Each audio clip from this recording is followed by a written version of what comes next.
நீ எந்த செடியும் கொடியும் எந்த மரமும் துளிர்க்கும் போது பழுப்பு நிறத்தில் தான் இலை துளிர்க்கும்.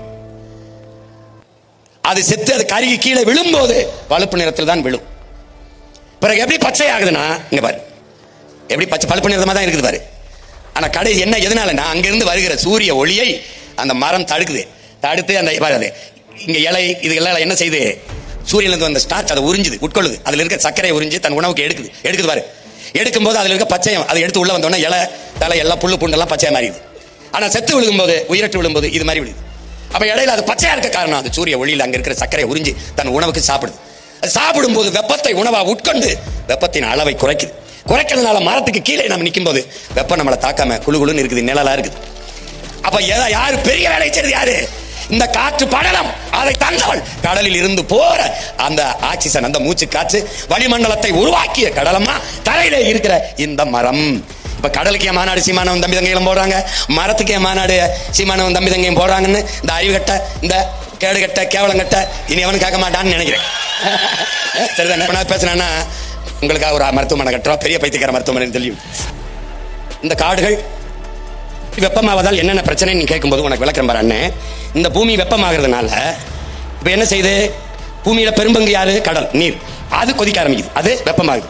இந்த கடல் நீர் வெப்பமாகும் போது பாரு, இந்த உலை கொதிக்குது, அந்த கடல் வெப்பமாகுது, கொதிக்குது, இங்க பாரு கொதிக்குது. இப்ப நீ என்ன புரிஞ்சுக்கணும்னா, இந்த வெந்நீர்ல ஒரு உயிரோட ஒரு மீனையோ ஒரு இதையோ ஒன்று போட்டி என்ன போகும், செத்து போகும். அப்போ கடல் அளவுக்கு அதிகமாக கொதிக்கும் போது என்ன ஆகுது, கடலுக்குள்ள இருக்கிற பல லட்சக்கணக்கான பல கோடிக்கணக்கான உயிரினங்கள் செத்து போகுது. அதுல நமக்கு மூச்சு காற்றை தருகிற செடிகளும் அந்த நீல பச்சை பாசி அந்த மாதிரி போகலாம், அதுவும் செத்து போகுது. அளவுக்கு அதிகமான வெப்பம். இப்ப புவி வெப்பமாகுதுனால பருவநிலை மாறுவதால காற்று அழுத்தம் உருவாகுது. இந்த உருவாகுது பாத்தியா? உருவாகுதுனால என்ன பிரச்சனை என்றால், பருவமழை என்ற ஒன்று இல்லாம போயிடுது. இப்ப பருவமழை பெய்யும், இந்த நேரத்துல வெள்ளம் வரும், தேக்கி வச்சுக்கணும், இந்த நேரத்துல விவசாயம் பண்ணலாம், வேளாண்மை செய்யணும் அப்படிங்கிறது மாறிடுது. அப்ப என்ன ஆயிருது, பருவநிலை மாறுவதால் பெரும் மழை புயல் மழை என்று ஆயிருது. பருவமழையே இல்ல, பருவமழை கிடையாது.